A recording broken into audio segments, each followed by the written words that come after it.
invitó a mi hermana Yesiel.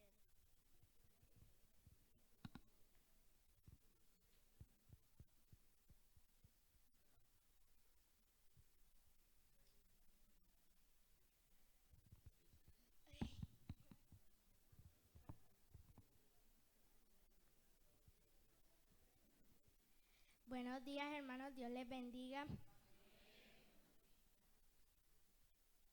Vamos a abrir nuestras Biblias en Mateo 13:24.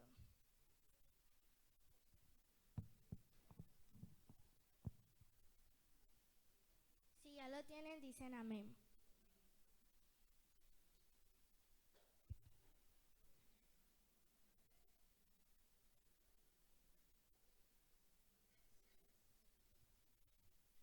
La siguiente es otra historia que contó Jesús en el reino de los cielos.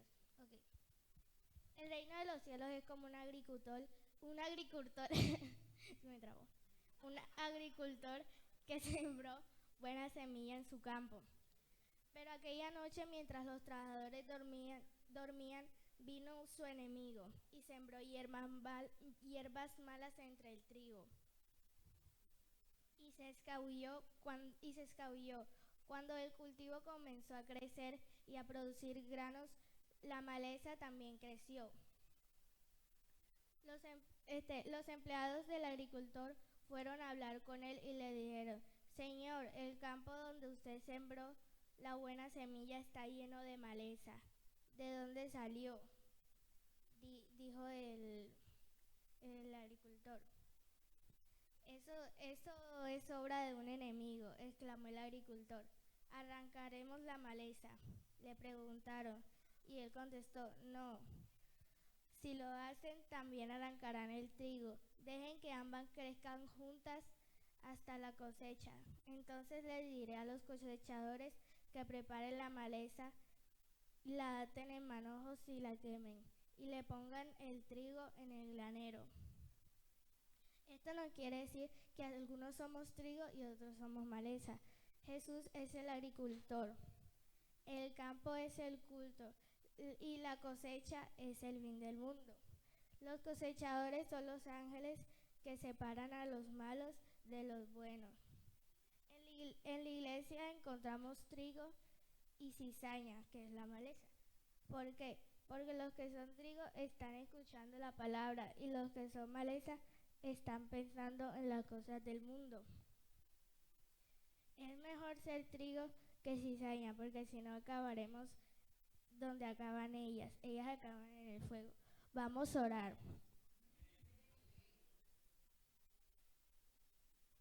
Señor, en esta mañana te damos gracias por todo lo que nos das. Gracias porque tú nos cuidas y nos proteges. Te pedimos que nos ayudes a hacer trigo y no a hacer maleza. Te damos gracias por todo lo que nos das. Amén.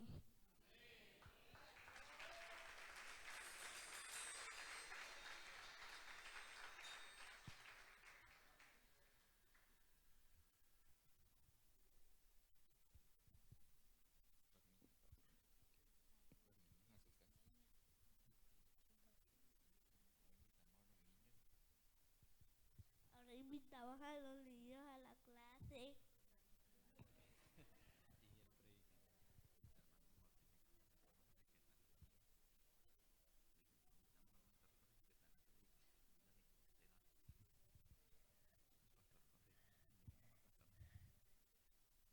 Invitamos al pastor Jorge que trae la palabra.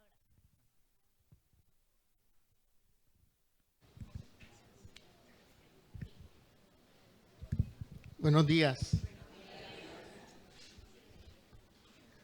Dios les bendiga.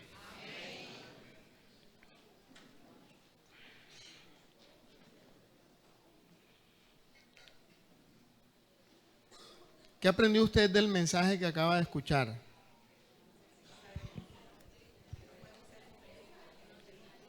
Que no podemos ser cizaña. ¿Alguien más que haya aprendido algo? El trigo y la cizaña crecen juntos. ¿Algo más que usted aprendió?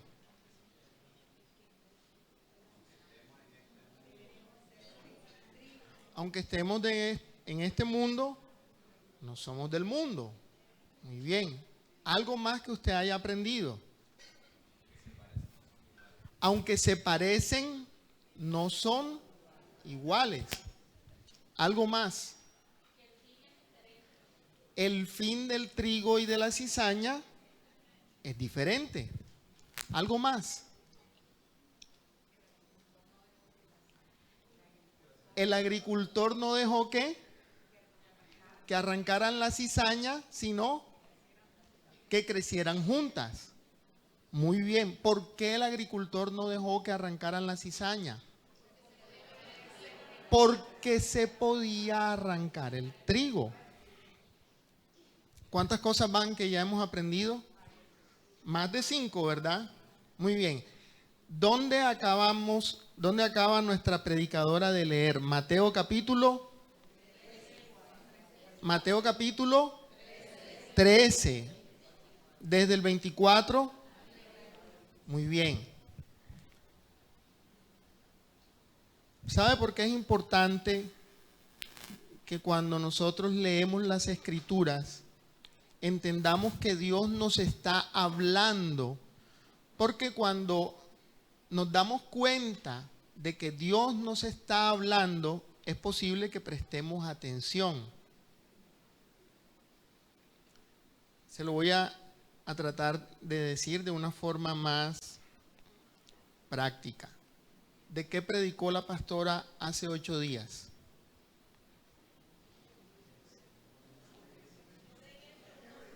La pastora, bueno, ¿alguno vino al segundo culto? Yo vine al segundo culto y predicó la pastora Liliana. ¿Alguien vino al segundo culto? No. ¿Alguien vino? Bueno. ¿Cómo vencer? La frustración. Muy bien. ¿Y de qué texto de la Biblia predicó la pastora?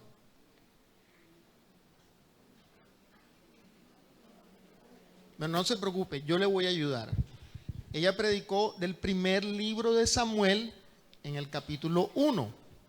Una historia que relata la palabra de Dios acerca de una familia con un hombre que tenía 2 mujeres. Ahora, la pastora Liliana dijo algo ese día. Ella dijo, ahora no me venga a decir usted que esta historia se llama 2 mujeres, un camino. No, así no se llama esta. Se llama cómo vencer la frustración. Y ella mostró que ambas mujeres estaban tristes, estaban frustradas. Bueno, ¿por qué estoy recordándole esto? Porque normalmente sucede que cuando nosotros escuchamos lo que Dios nos está diciendo, algunos como ustedes son muy inteligentes, muy inteligentes. Y como son tan inteligentes, no escriben.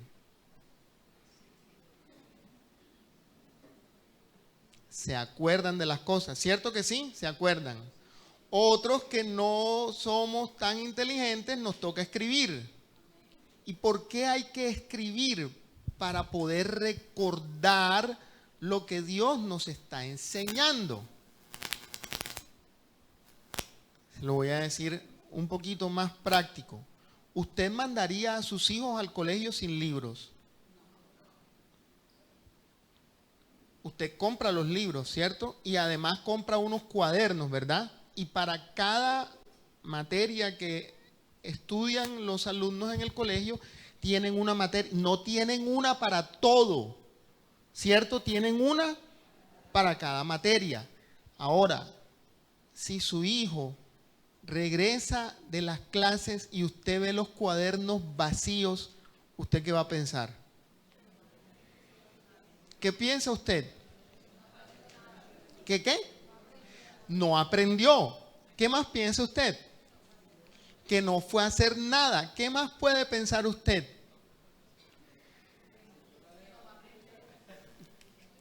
Que no fue a clase. ¿Qué más puede pensar? Que el profesor no hizo nada. Es posible también.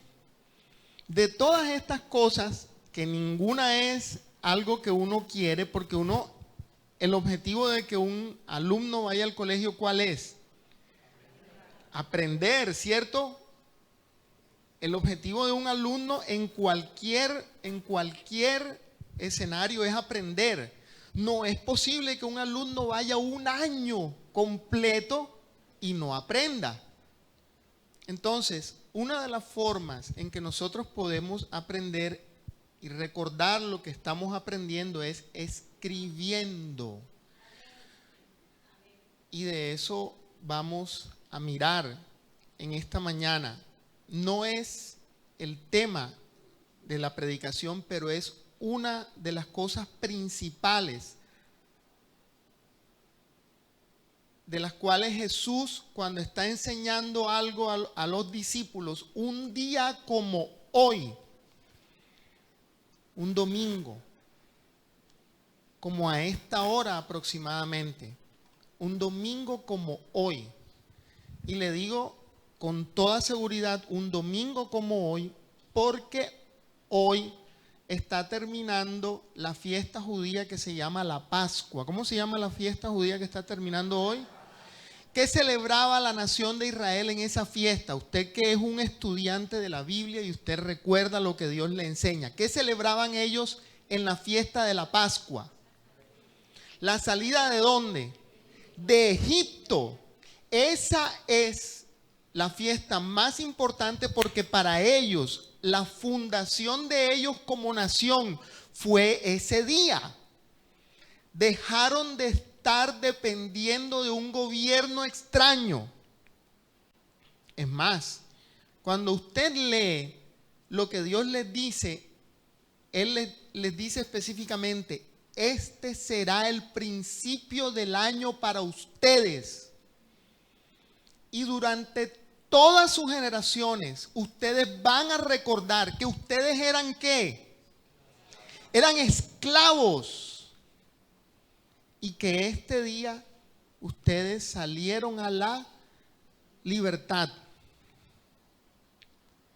¿Por qué le estoy diciendo esto? Porque el Señor Jesús murió en la fiesta de la Pascua. No por casualidad. Escuche esto. Jesús no murió en la fiesta de la Pascua por casualidad. Murió porque estaba establecido por Dios. Así como en la Pascua ellos tomaban un cordero y no podía ser cualquier cordero. Tenía que ser un cordero que tuviera apenas un año. Es decir, tiernecito. Y tenían que sacrificar ese cordero, matarlo, tomar la sangre de ese cordero y untarla en la puerta de la casa. Y el que no mataba el cordero, el que no mató el cordero ese día de la salida de Egipto, sufrió las mismas consecuencias que sufrieron todos los que vivían en esa nación. ¿Cuál fue esa consecuencia? Murieron todos los primeros hijos. Eso tampoco era una coincidencia ni una casualidad.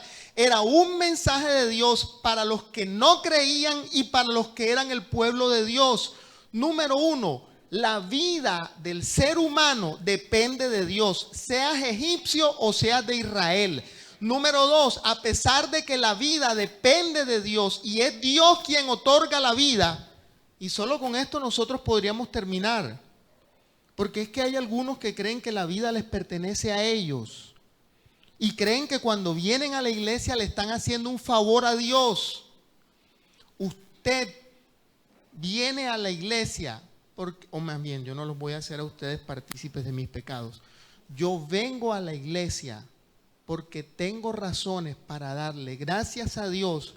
Porque así como Él sacó a Israel de Egipto, Él me sacó a mí de la esclavitud del pecado y peor que la esclavitud, de la condena de la muerte que tenía yo por mis malas acciones, no por las de otro, por mis malas acciones.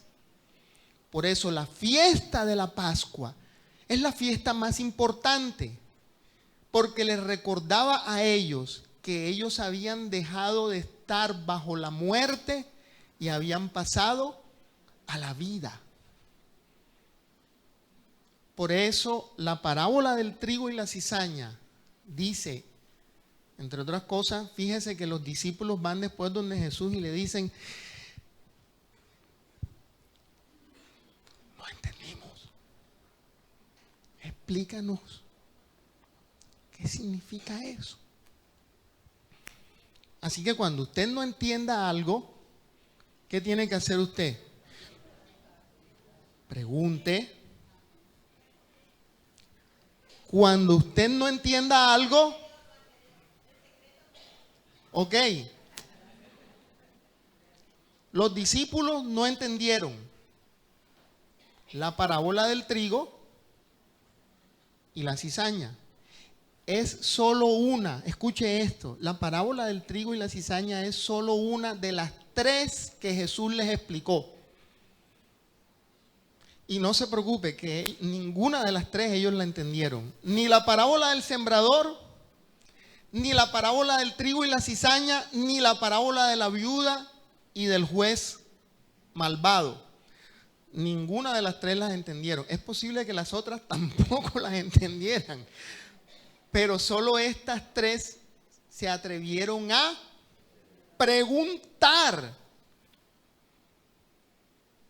Así dice Mateo capítulo 13. ¿Cierto que así lo dice? Y Jesús les dijo, el Hijo del Hombre es el sembrador. Jesús es quien siembra en nuestro corazón la palabra. Entonces usted y yo deberíamos prestar atención a lo que Jesús nos está diciendo. Cuando usted está escuchando la palabra, usted no puede estar pensando en la casa de los famosos. Ni si el técnico del Junior puso 2 delanteros o 3 volantes y por eso perdió con el Cali.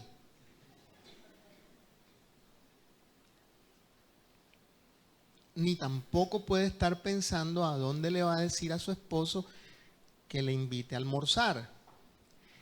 Eso, todo eso que no es malo, usted lo puede pensar después de 10 de la mañana. Pero cuando Jesús le está hablando, Jesús, usted no puede salir diciendo, la pastora Liliana, ella habló fue de 2 mujeres y un camino.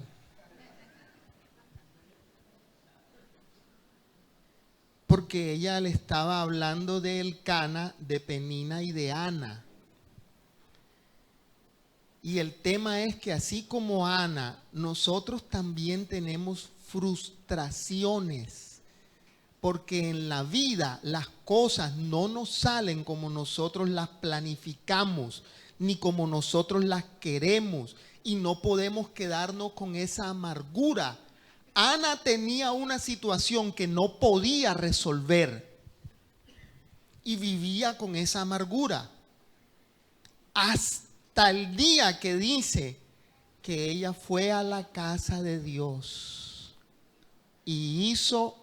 Y por eso quedó así escrito, lo que uno tiene que hacer cuando las cosas no le salen. No es pelear con el esposo.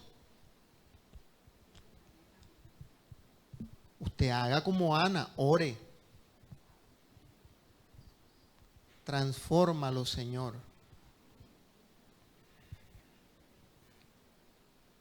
Da mejores resultados.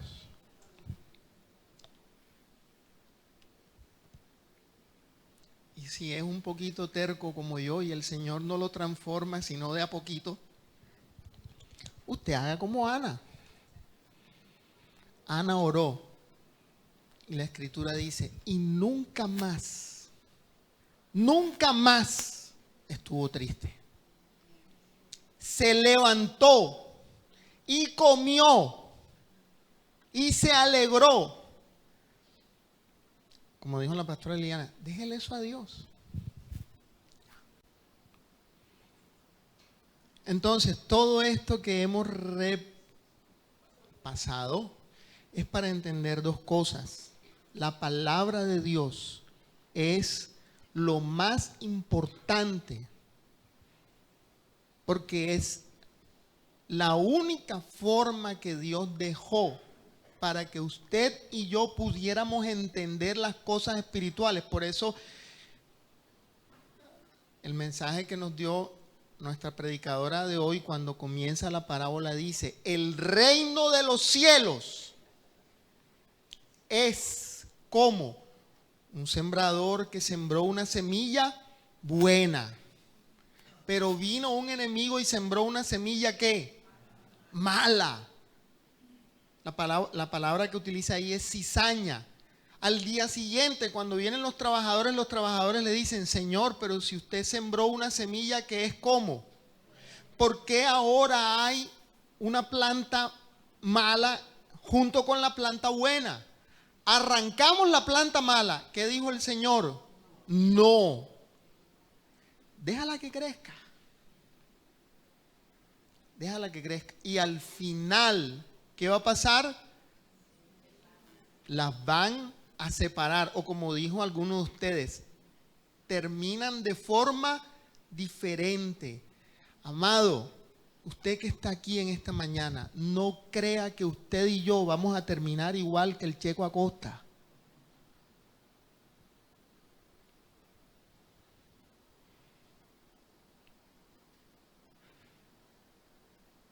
Si usted cree que lo más grande en la vida es ganarse un congo de oro, despierte. Porque la Biblia enseña que lo más importante que tiene un ser humano es la vida que Dios le dio. Y no es para vivirla lejos de Dios, sino cerca.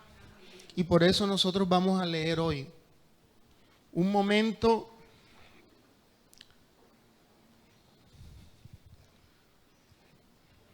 Tengo que apurarme porque si no me regaña mi esposa, que me dice que uno después de 45 minutos ya uno no puede escuchar.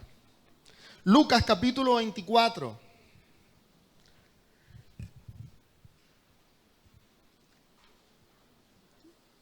Vuelvo a decir, un día como hoy, el domingo después de la Pascua, el primer día de la semana.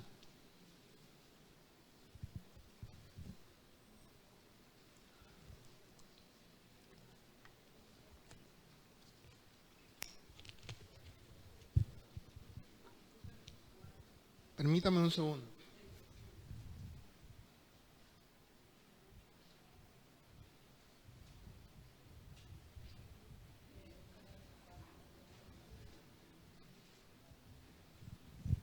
Bien.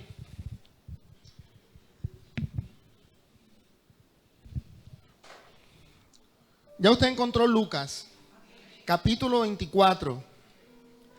¿Usted trajo Biblia? Amén. Muéstrame su Biblia. Muy bien. Si alguien no tiene Biblia, usted me va a hacer un favor y va a compartir con la persona que no ha traído para que todos podamos leer. Ahora, ¿usted tiene celular? Uno pregunta, ¿usted tiene celular? Le recomiendo, ahora que terminemos, usted puede entrar a Play Store, a donde usted descarga las apps que son de su preferencia, y usted puede darle, bueno, en inglés, YouVersion, Y de yuca, O-U, y version es como versión, pero sin la N, con B pequeña.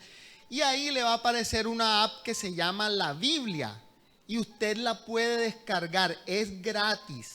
Así que usted puede tener en su teléfono celular la Biblia.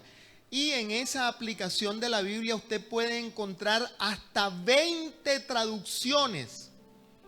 Aunque la palabra de Dios es una sola. ¿Qué le quiero decir con una traducción? El idioma original en que se escribió la Biblia, que se divide en dos partes que se llaman el Antiguo Testamento y el Nuevo Testamento. Fue escrita en hebreo, la mayor parte del Antiguo Testamento, y en griego. Como usted y yo no somos ni hebreos ni griegos, sino barranquilleros, entonces nosotros tenemos que leer en español, y no en español castellano de hace 500 años. Bueno, gracias a Dios por nuestro amigo, el sacerdote español Casiodoro de Reina, que tradujo toda la Biblia desde sus dos idiomas originales hasta el castellano. Nosotros ahora podemos leerla en un idioma actual. Entonces usted puede leer en la versión Reina Valera, o puede leer en traducción al lenguaje actual, o puede leer en Nueva Traducción Viviente. ¿Por qué es importante leer varias traducciones? Porque hay palabras, por ejemplo, Lucas capítulo 24, versículo 13. ¿Cómo lleva el título ahí del pasaje en que vamos a estudiar hoy? En el camino a... Muy bien, vamos a leer. Dice la palabra del Señor: y he aquí que en aquel mismo día 2 de ellos iban a una aldea llamada, así dice la traducción que usted está leyendo, que estaba como a, ¿qué dice? ¿A cómo? 60 estadios. Pregunta, ¿usted sabe cuánto es esa distancia? Muy bien. ¿Quién dijo 11 kilómetros? Allá. En esta traducción, como nosotros, la distancia de los estadios no es algo familiar para nosotros, porque no somos griegos ni romanos, a uno le dicen 60 estadios y uno queda como, eso será como lejos, será como de aquí a Baranoa, será como de aquí a Soledad, será como... 60 estadios son 11 kilómetros. 11 kilómetros normalmente caminando, una persona caminando a un paso normal puede estar tardando alrededor de 3 horas, caminando a un paso normal. Pero sucede que la geografía de Jerusalén y de sus alrededores es una región desértica, o sea, hace un calor fuerte y hay un polvorín enorme. Y la gente tiene que ir, por eso la gente va. Ellos no se vestían con esas túnicas y esas cosas porque era para protegerse del sol y del polvo. Entonces, ese trayecto posiblemente no tardaba 3 horas, sino un poco más. Así que vuelvo a leer. He aquí que en aquel mismo día, ¿cuál día? El día de la Pascua. He aquí que en aquel mismo día, usted lee el versículo 1 de ese capítulo y le dice qué día. El primer día de qué? De la semana, o sea, un día como hoy, al rayar el alba, las mujeres vinieron al sepulcro trayendo las especias aromáticas que habían preparado. Entonces volvemos al 13. Y he aquí que aquel mismo día 2 de ellos iban a una aldea llamada Emaús, que estaba como a 11 kilómetros de Jerusalén, y conversaban entre sí acerca de ¿qué? ¿Qué dice? ¿Acerca de qué? Todas las cosas. Usted va a prestar atención a esa frase, todas las cosas. Todas las cosas, porque la última vez que yo compartí la palabra, le mostré que en el libro de Hechos de los Apóstoles, el primer versículo del libro dice, en el primer relato que escribí, Teófilo, trató de todas las ¿qué? Todas las cosas que Jesús comenzó a hacer y a enseñar. Lucas no está escribiendo de cualquier cosa, sino de todas las cosas que hizo Jesús, que es nuestro Señor, porque aquí en el texto lo vamos a leer, Jesús es nuestro Señor. Y conversaban entre sí acerca de todas estas cosas que habían acontecido. Amado, lo que está está escrito en la Biblia no es una fábula, no es un cuento de hadas. Lo que está escrito en la Biblia es la verdad. Fueron cosas que sucedieron. Cuando las mujeres fueron ese día de la semana, encontraron una piedra enorme que estaba corrida. Y cuando se asoman a ver la tumba, mira acá donde está el pastor Carlos, mira acá, mira el cuadrito. Las tumbas de los judíos eran unas excavaciones que ellos hacían en las montañas, en piedra. Entonces ellos excavaban y dejaban una abertura así. Y adentro hacían un pequeño recinto y ahí colocaban los cuerpos de las personas. Los envolvían el cuerpo en sábanas o en mantos de lino.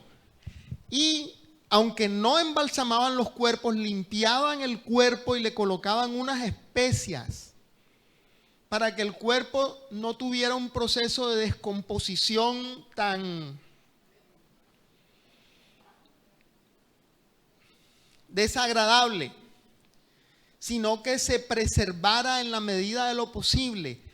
Pero esas tumbas que ellos excavaban y que colocaban esas piedras, cuando las mujeres van, encuentran la piedra removida y miran que los lienzos están ahí y no está el cuerpo, se aparecen, dice la escritura, usted lo va a leer tranquilamente en la casa, dice, se aparecieron 2 varones con vestiduras resplandecientes y ellas quedan aterrorizadas. Imagínense usted va a la tumba de un difunto y se le aparecen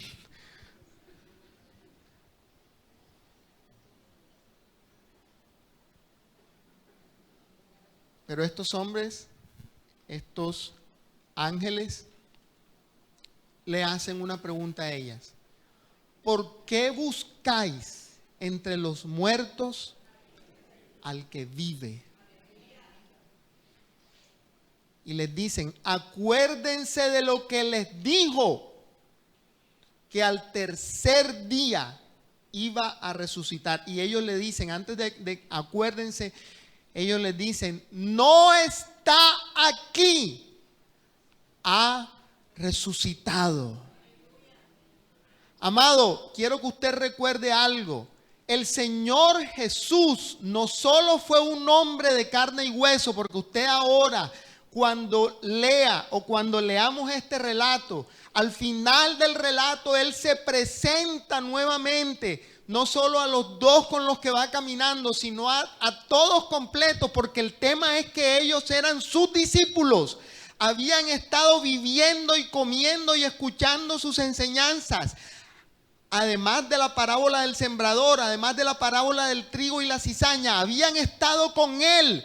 Uno de ellos, Pedro, hasta tuvo la valentía, para no decir que era atrevido el hombre, tuvo la valentía de caminar encima de las aguas. Lo vieron en una ocasión cuando suben a un monte y Él se transfigura delante de ellos y resplandece como una parte del resplandor de la gloria que siempre tuvo en el cielo, porque Jesús siempre existió.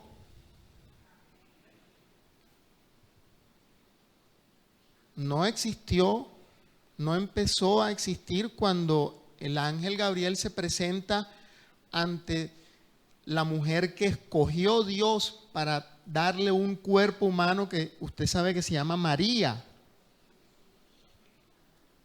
Él ya existía antes de eso. Él es el creador del universo. Él es Dios.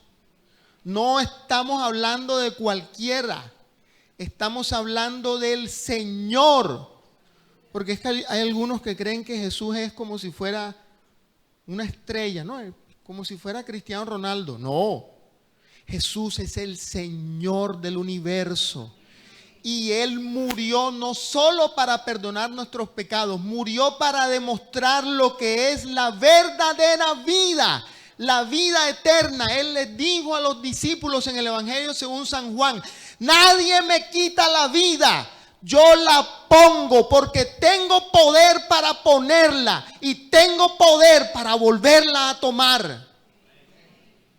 Así que cuando Jesús resucita, Jesús no resucita para que nosotros tengamos fe, resucita para que los incrédulos tengan fe.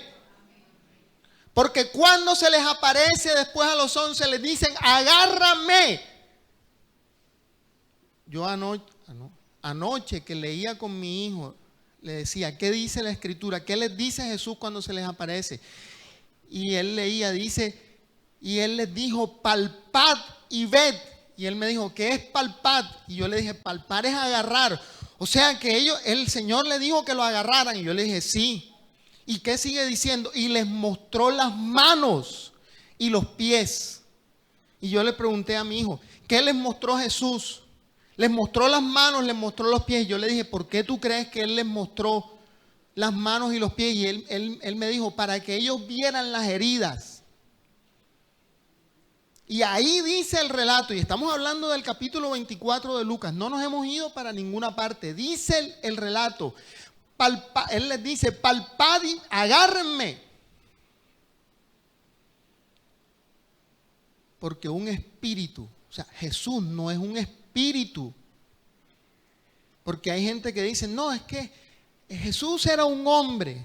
Y entonces le entró el Espíritu de Cristo. Pero así como Jesús, así también es Buda, y así también es Mahoma, y así también es el no sé qué, que les entra el Espíritu y son el nirvana. Eso. Jesús no es ningún nirvana, ni es ningún espíritu, ni es ningún profeta. Jesús es el Señor de los señores, el creador del universo, el dueño de la vida. Y si usted no se ha dado cuenta, amado hermano y amigo que me escucha, el verdadero problema del hombre no es tener un acuerdo de pago con Electricaribe. Ese no es el verdadero problema de nosotros. El verdadero problema de nosotros es que un día nos vamos a morir. Y como somos, perdón, no los voy a hacer partícipes a ustedes de mis pecados. Como uno es malo, uno tiene que buscar la palabra que dicen ahí los discípulos: la redención. Apréndase esa palabra de memoria, porque es lo que los discípulos dicen. Nosotros esperábamos que Él era el que había de redimir a Israel. Redención significa volver a comprar.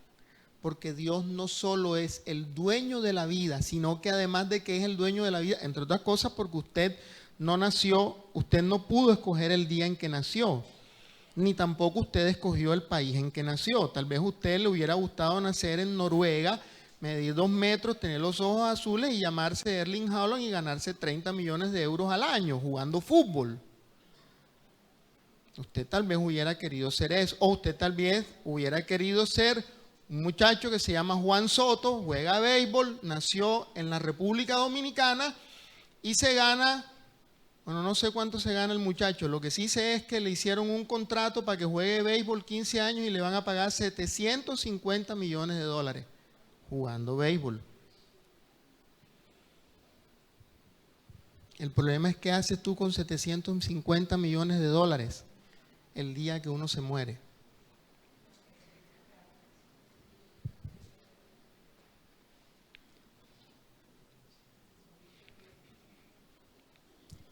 No se preocupe que el mensaje es cortico, ¿yo? Ya solo nos faltan 15 minutos. Ayúdeme con el texto. Bien, ahora sí vamos a leer el texto completo. Permítame, aquí yo me ubico. Las gafas. ¿Qué capítulo estamos leyendo? Capítulo 24 de Lucas. Usted no se va a olvidar de eso. El texto de nuestra reflexión de la palabra de hoy está en Lucas capítulo 24. Y estamos hablando del día de la resurrección del Señor Jesús. El domingo el día que Jesús resucitó. Y he aquí, versículo 13, que aquel mismo día, 2 de ellos iban a una aldea llamada Emaús, que estaba como a 11 kilómetros de Jerusalén, y conversaban entre sí acerca de todas estas cosas que habían acontecido. Y sucedió que mientras conversaban y discutían, ¿quién aparece? Jesús mismo se ¿qué? ¿Y qué pasa? Caminaba con ellos. ¿Hacia dónde iban ellos? Hacia Emaús. Si ellos habían estado con Jesús 3 años y habían visto a Jesús morir en la cruz en Jerusalén, ¿por qué usted cree que ellos al día siguiente se van para otro lugar? ¿Qué piensa usted? ¿Por qué? Dígamelo más duro, ¿dónde? Estaban decepcionados. ¿Estaban con qué? Con temor. Muy bien. Y le quiero explicar por qué. Los romanos, cuando acusaban a alguien de ser rebelde, además de que lo crucificaban y lo hacían desnudando a la persona, buscaban a todos los que eran sus seguidores y también los crucificaban. Si usted quiere leer la historia, busque por favor en algún libro o búsquelo en internet, ahí le va a aparecer. Unos años antes del Señor Jesús, hubo en el Imperio Romano una rebelión de esclavos.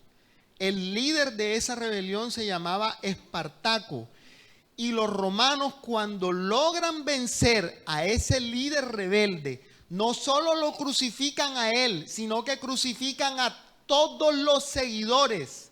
La historia dice que había más de 8,000 crucificados, o sea, los que no mataron ese día en la batalla, los cogieron a todos y los crucificaron. ¿Para qué?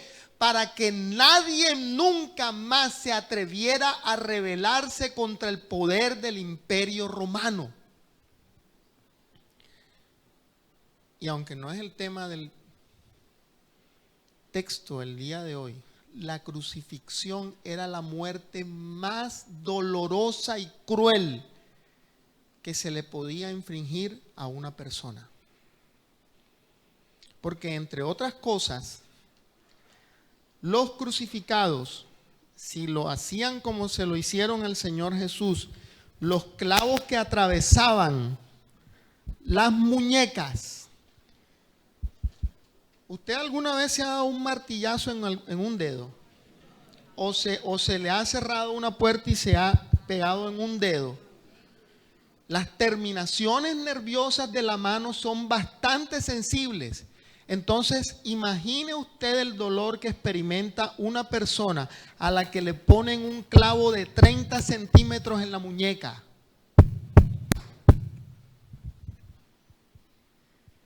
¿Alguna vez usted se ha tropezado los dedos del pie contra alguna puerta o alguna piedra?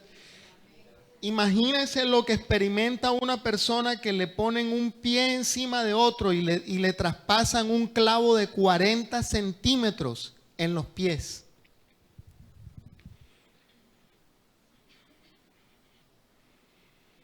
Permítame decirle que por esa razón el profeta Isaías, 700 años antes, observando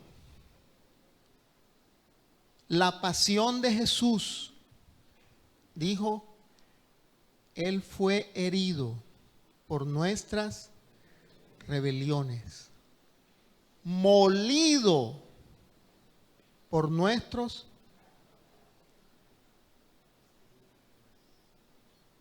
Isaías dice: varón de dolor, porque experimentó el sufrimiento.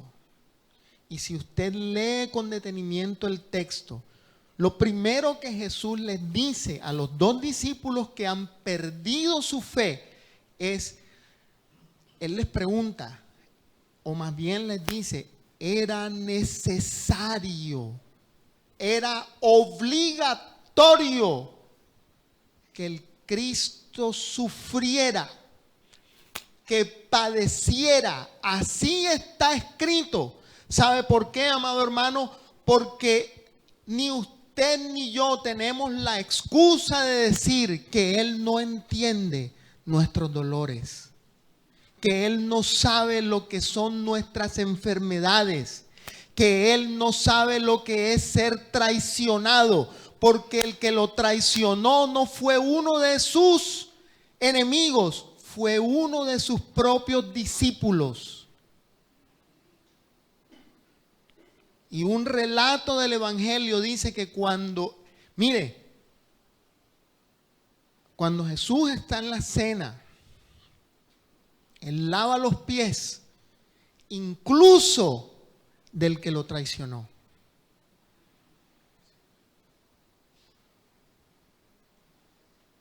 Yo lo hubiera echado antes de la cena.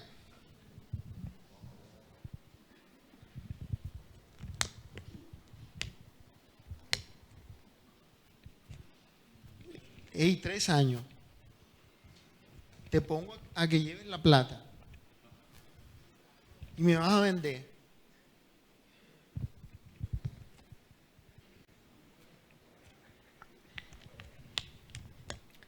Pero gracias a Dios Jesús no es como yo.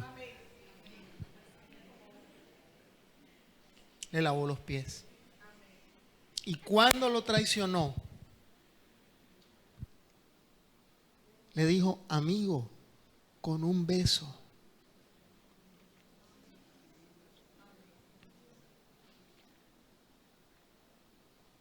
No le dijo sinvergüenza, no le dijo traidor, no le dijo vendedor, le dijo amigo, con un beso. Y le puedo asegurar, amado hermano, que Jesús no hubiera querido que ese hombre se ahorcara. Porque a otro amigo que también lo traicionó y lo negó 3 veces, Jesús le dijo, ya oré por ti, para que tu fe no te falte. Y cuando resucite, tú fortalezcas a tus hermanos. Estos dos están igual. Cuando uno se va de un lugar, uno está diciendo, ya aquí todo, ya no hay nada que hacer. Nos vamos. ¿Qué dice el texto? Dice, y sucedió que mientras conversaban y discutían, Jesús mismo se acercó, no mandó los ángeles como con las mujeres, porque a las mujeres, ¿quién les dicen que resucitó el Señor? Los ángeles. Pero a estos dos dice, Jesús mismo se acercó y ¿qué?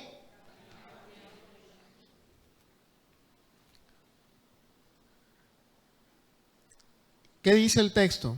¿Pero qué? Más los ojos de ellos estaban ¿qué? ¿Para qué? ¿Sabe por qué Dios permitió eso, que no lo reconocieran en ese instante? Porque les hacía falta la explicación de las Escrituras.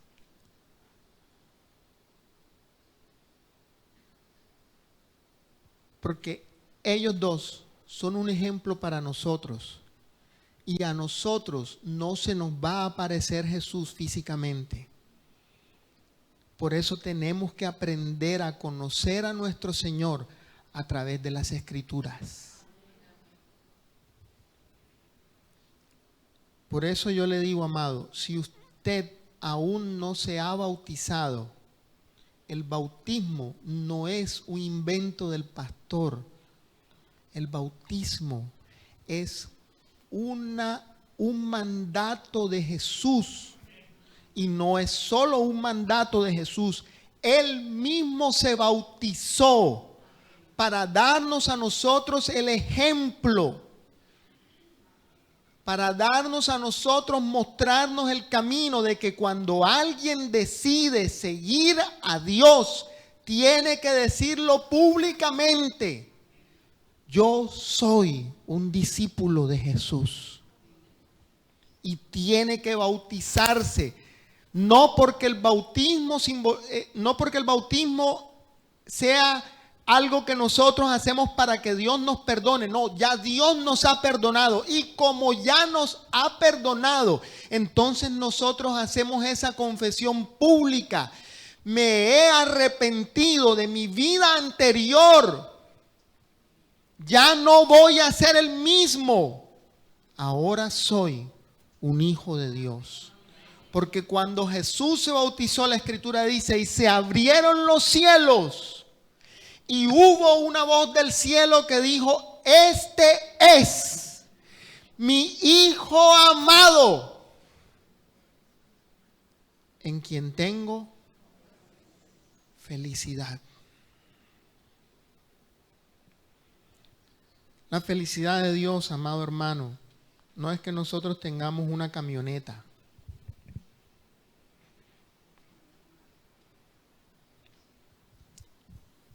La felicidad de Dios no es que usted tenga un salario de 80, de 100 millones.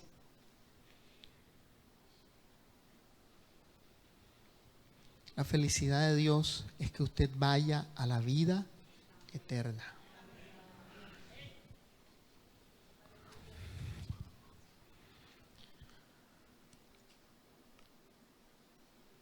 Él les dijo, verso 17, ¿qué discusiones son estas que tenéis entre vosotros mientras vais andando? Y ellos se detuvieron con semblante triste. ¿Qué dice esta traducción? 17. ¿Qué pláticas son estas que tenéis entre vosotros mientras camináis? ¿Y por qué? ¿Por qué estáis tristes? Respondiendo uno de ellos, llamado Cleofas, le dijo, ¿eres tú el único visitante en Jerusalén? Acá dice, ¿cómo dice? Amigo, eres el único visitante en Jerusalén que no sabe qué. Otra vez dice Lucas que las cosas que ¿qué? Que son verdad, las cosas que han sucedido, que no ha sabido las cosas que en ella han acontecido en estos días. ¿Qué dice el siguiente? Entonces él les dijo, Dios siempre quiere escuchar, siempre Dios quiere escuchar lo que usted tiene para decirle. Por eso, amado, cuando usted y yo estamos en la iglesia y escuchamos la palabra de Dios, usted no se quede mudo. Si usted tiene que decirle a Dios, Señor, yo también he perdido la fe como los dos discípulos que iban en el camino de Emaús, dígale a Dios eso. Dígale, Señor, me siento cansado, siento que mi fe se agota, ya no tengo ánimo para seguir, no me siento bendecido, prosperado. Y no, ellos, ¿qué le dijeron ellos? Él les dijo, ¿por qué están como? Tristes.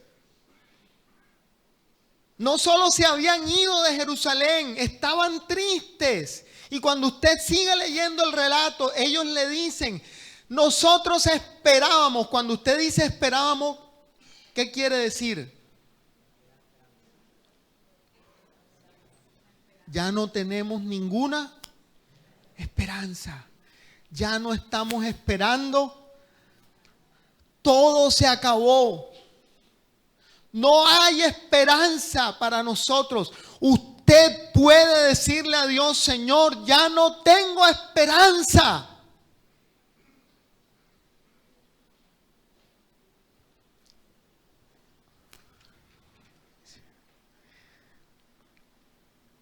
¿Eres tú el único visitante en Jerusalén que no sabe las cosas que en ellas han acontecido estos días? Entonces él les dijo, ¿qué cosas? Y ellos le dijeron, las referentes a Jesús el Nazareno, que fue un profeta, poderoso en obra y en palabra delante de Dios y todo el pueblo.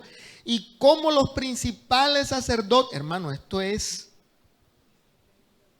usted sabe qué es decirle a un gobernante, el que lo mataste fuiste tú. Hay que tener valentía para eso. Lo que hizo Lucas de dejar ese registro de quiénes fueron los que mataron a Jesús. Hay que tener valentía para eso. Así está, ahí está escrito, dice, cómo los principales sacerdotes y nuestros gobernantes le entregaron a sentencia de muerte y le crucificaron. Pero, ahí está, pero nosotros esperábamos que Él, nosotros esperábamos, o sea, ya ellos no han perdido toda la esperanza. Esperábamos que Él era el que iba a redimir a Israel. Pero además de todo esto, este es el tercer día desde que estas cosas acontecieron. 22. Aunque también nos han asombrado unas mujeres de entre nosotros, las que antes del día fueron al sepulcro, y como no hallaron su cuerpo, vinieron diciendo, fíjense, mira la incredulidad. Vinieron diciendo que también habían visto visión de ángeles quienes dijeron que Él vive. Y fueron algunos de los nuevos, o sea, no solamente las mujeres les dicen lo que los ángeles les muestran, porque ellas ven el sepulcro vacío. No estaba ahí. Algunos de ellos, el propio Pedro dice, fueron algunos de los nuestros al sepulcro y hallaron así como las mujeres habían dicho. Pero a Él, o sea, ¿qué están diciendo ellos? Aunque las mujeres dijeron eso y aunque Pedro fue y lo vio y era así, no creían. ¿Qué sigue diciendo el texto? Entonces Él les dijo, oh, incrédulos y tardos de corazón, ¿para qué? Ahí está, míralo, ¿ya? Si usted tiene un bolígrafo, subráyelo. Y si puede, apréndaselo de memoria. Hermanos, si ya la tumba estaba vacía, si ya los ángeles le habían dicho a las mujeres que Él estaba vivo, si ya Pedro fue y entró a la tumba, se asomó, miró. ¿Qué tenían que hacer ellos? Si ya el Señor se los había dicho. Porque es que los ángeles dicen a las mujeres, acuérdense de lo que Él les dijo. Pero aquí está una parte, mire, ¿de qué? Para creer que todo lo que escuche algo, amado hermano, no tengo el tiempo para decirle todo lo que los profetas dijeron, pero todo el Antiguo Testamento, Moisés dijo, profeta como yo les levantará el Señor de en medio de sus hermanos. Y el que no escuche la voz de ese profeta no podrá ser parte de este pueblo. ¿De quién estaba hablando Moisés? De Jesús. Abraham, cuando su hijo Isaac, Dios le dice, sacrifícame a tu hijo, tu único. ¿Era Isaac el único hijo de Abraham? No. Abraham ya tenía un hijo mayor porque la amiga Sara, los que están en el retiro, en la charla de pareja saben, la amiga Sara tuvo una idea fabulosa. Le dijo, yo no tengo hijos y ya yo estoy como ya mayorcita. Entonces, ves acá donde esta muchacha, que es nuestra criada, que nos pertenece porque era una esclava, les pertenecía. Los esclavos le pertenecían al amo, eran como un objeto, literalmente eran eso, los podían matar y ya, compraban otro. La amiga Sara dice, no, bueno, tengamos un hijo con ella. Bueno, total, tenía otro hijo. Sin embargo, Dios le dice, sacrifícame a tu hijo, el único. y le dice, al que amas. Cuando Abraham sube con ese hijo que se llama Isaac y llevan la leña y llevan el fuego para sacrificar, el muchachito le pregunta, papá, llevamos la leña y tenemos el fuego, ¿dónde está el animal que vamos a sacrificar? Y Abraham, como profeta de Dios, le dice, hijo, Dios se proveerá de cordero. Todo el Antiguo Testamento hablaba de Jesús, pero ellos no habían prestado atención. Yo le voy a decir una cosa muy práctica. Si usted tiene 1 año, 2 años, 3 años, 5 años en la iglesia y usted todavía está pensando si se bautiza o no, déjeme decirle, tome la decisión de ser discípulo de Jesús. Porque tomar la decisión de ser discípulo de Jesús quiere decir en realidad que usted ha aceptado a Jesús como su Señor y Salvador, y usted ha decidido recibir el perdón de sus pecados, que no teníamos con qué pagar eso. La redención significa, le vuelvo a decir, redimir significa volver a comprar, porque Él compró nuestra vida con el precio de la vida suya, para que ya nosotros no tuviéramos que cargar con la maldición del pecado y de la muerte, sino que tuviésemos vida eterna. Si usted hasta este momento no ha decidido bautizarse, decídalo y estudie las Escrituras.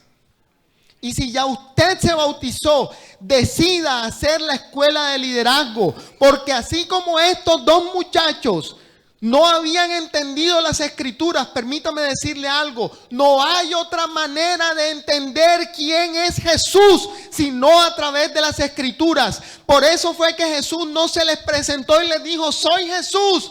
Les tenía los ojos vendados hasta que Él les preguntara y ellos sacaran de su interior su tristeza, su desesperanza, su frustración.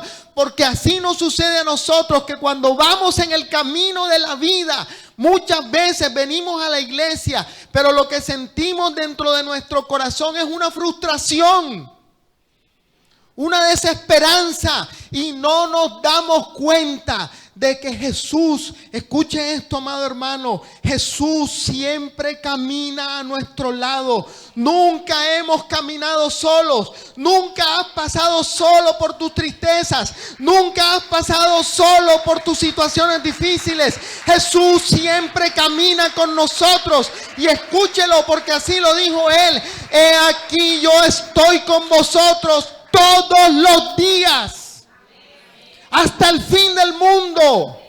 El salmista, cuando estaba orando, dijo: he aquí no se dormirá el que guarda a Israel. Porque Él siempre, amados, siempre, todos los días está con nosotros. Incluso cuando nosotros no lo podemos ver. Incluso cuando nosotros no lo podemos escuchar, Él siempre está con nosotros.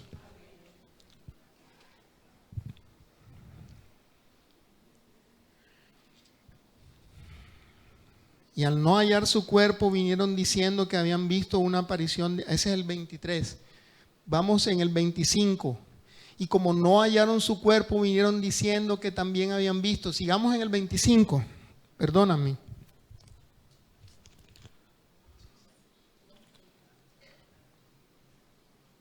Incredulidad. No seamos incrédulos, mi amado hermano. Para creer todo.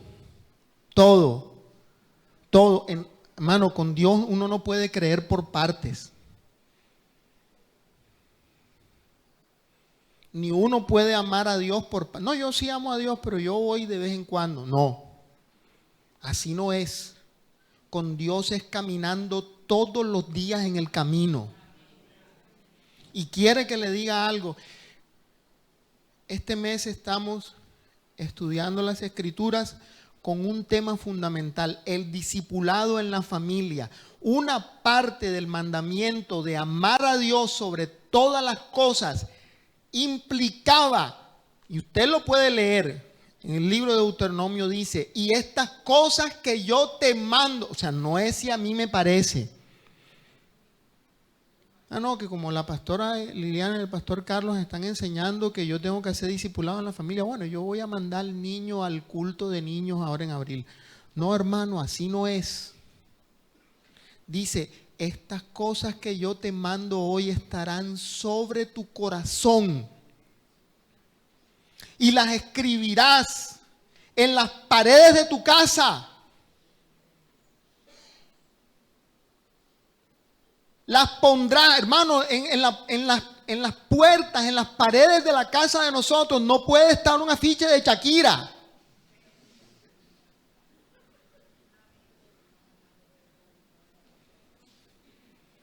Perdone que se lo diga.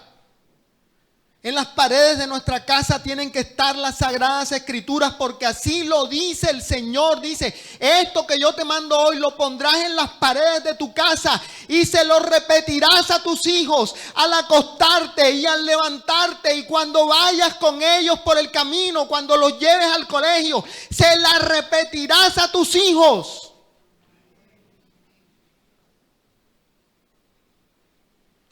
Porque ellos tienen que saber quién es su Dios. ¿Sabe una cosa? Se me terminó el tiempo. Cuando Dios se le reveló a Jacob, Dios no le dijo a Jacob, porque no había, Dios no le dijo a Jacob, yo soy el Dios del pastor. No le dijo, yo soy el Dios de la iglesia. Le dijo, yo soy el Dios de tu padre. Yo soy el Dios de tu padre. Sus hijos tienen que verlo a usted alistándose el domingo para venir a la iglesia. Sus hijos tienen que verlo a usted matriculado en la escuela de liderazgo. Sus hijos tienen que verlo a usted viniendo al ayuno. Sus hijos tienen que verlo a usted leyendo las escrituras. Yo he tenido algunas diferencias con mi esposa. Bueno, algunas no, muchas diferencias.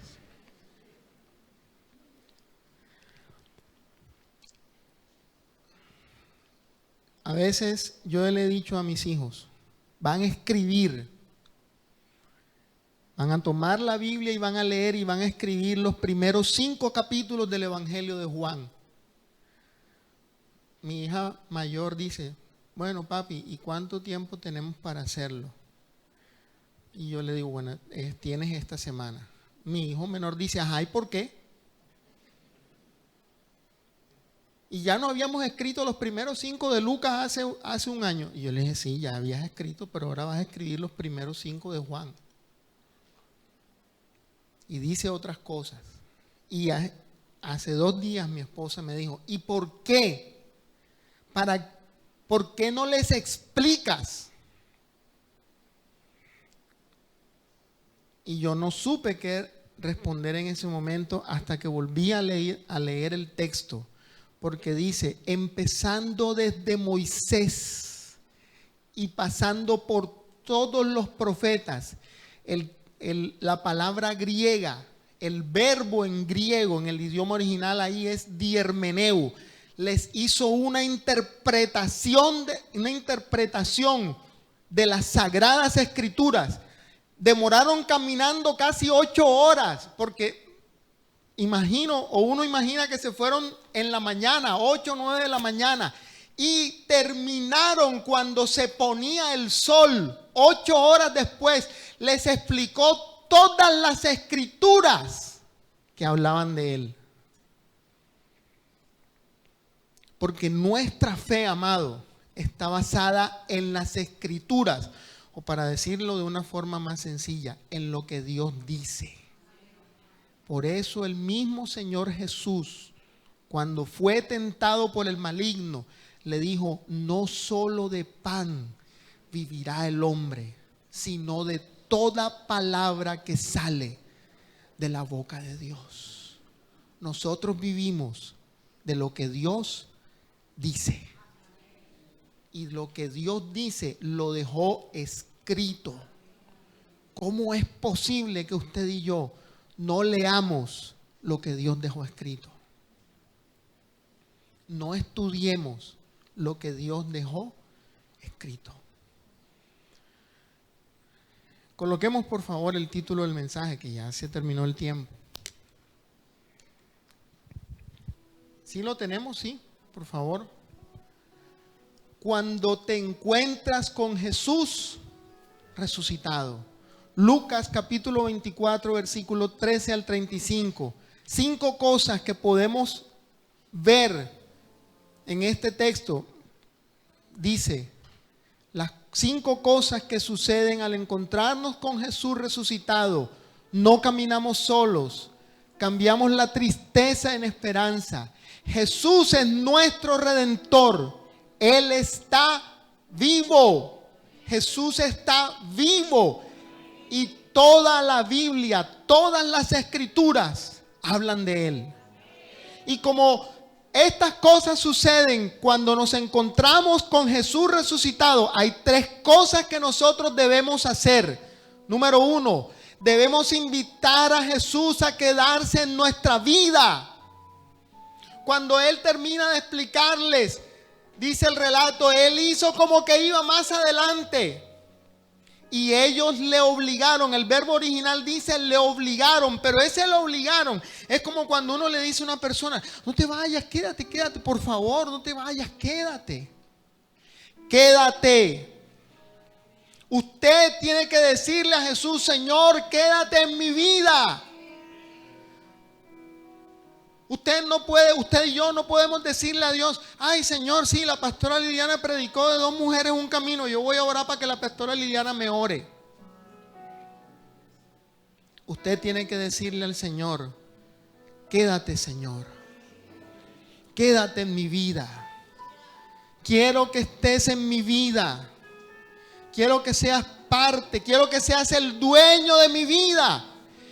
Quédate, Señor, que se hace tarde.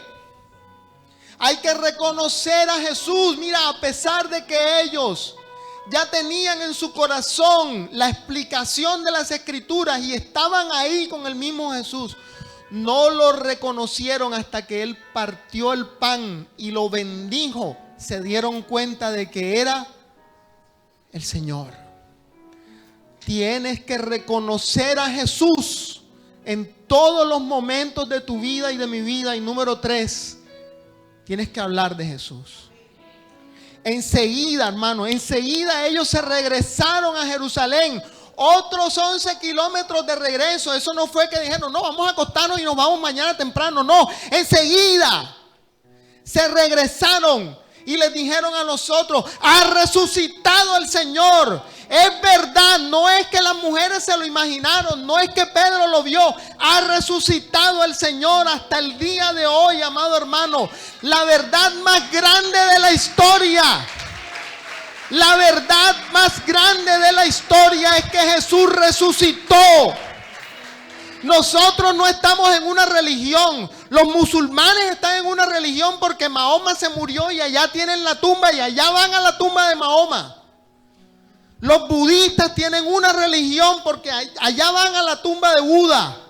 Nosotros estamos en el camino del evangelio, en el camino de la vida eterna, porque el único y verdadero Dios que vino a la tierra y tomó forma de hombre, murió para perdonar nuestros pecados, pero resucitó al tercer día. Él está vivo. Y por eso los ángeles le dijeron a las mujeres, ¿por qué buscáis entre los muertos al que vive? Usted tiene que invitar a Jesús a quedarse en su vida. Usted tiene, amado hermano, que reconocer a Jesús en todas las cosas de la vida. Y usted tiene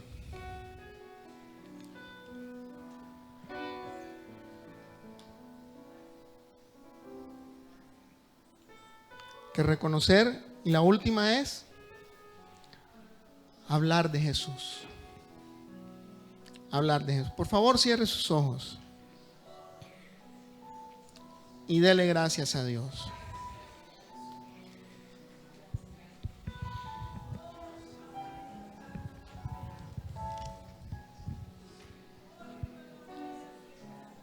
Hable con Dios. Hable con Dios. Dele gracias a Dios. Y quiero adorar a Dios en esta mañana con este himno.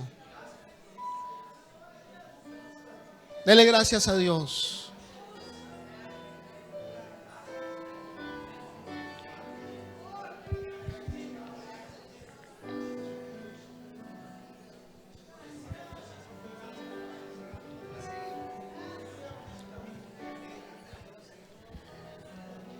Te adoramos, Señor. Divino compañero del camino, tu presencia siento yo al transitar.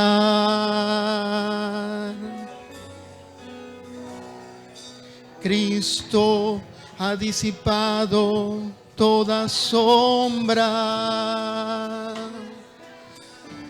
ya tengo luz, la luz divina de su amor. Quédate, Señor, ya se hace tarde. Te entrego el corazón para morar.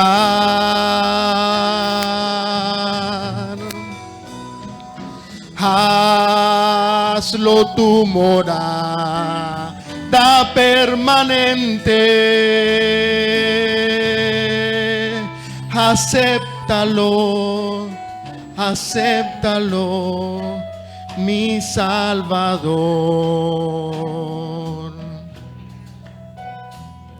Las sombras de la noche se aproximan y en ellas el tentador acechará.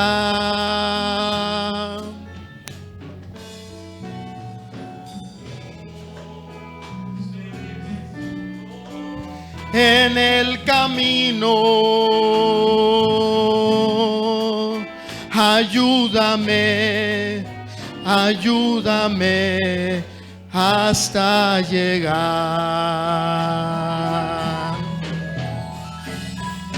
Quédate,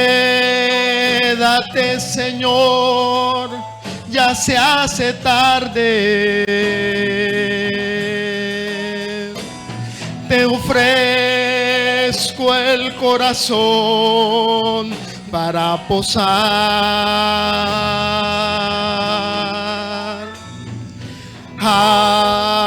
Hazlo tu morada permanente.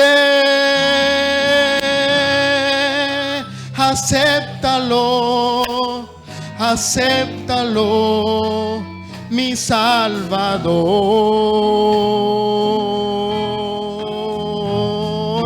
Quédate, Señor, que se hace tarde.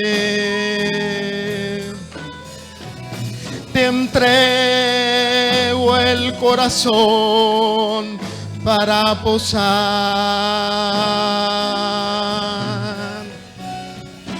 Hazlo tu morada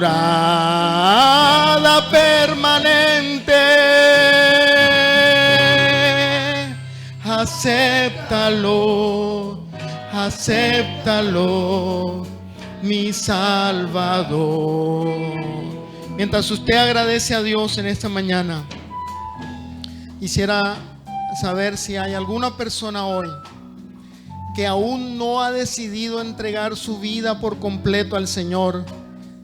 Quisiéramos orar por usted. Si hay alguien que hoy dice: yo quiero seguir a Jesús y ser su discípulo, Por favor, levante su mano. Ahí hay una persona. Yo le voy a invitar a la joven que allí donde está, por favor, usted repita conmigo esta corta oración y le diga: Señor Jesús, te doy gracias por amarme. Te doy gracias por haber muerto por mis pecados. Hoy te entrego mi vida. Hoy te reconozco como mi Señor y mi Salvador. Te entrego todo lo que soy, Señor. Quiero caminar contigo todos los días de mi vida. Y te doy las gracias, Señor, por perdonar todos mis pecados y darme el regalo de la vida eterna. Gracias, Padre, por recibirme como tu hija y darme, Señor, la vida eterna. Gracias, Padre, en el nombre de Jesús. Amén. Ya se hace tarde. Te ofrezco el corazón para posar. Hazlo tu morada permanente. Acéptalo, acéptalo, mi Salvador. Aleluya. Vamos a prepararnos para participar de la cena del Señor.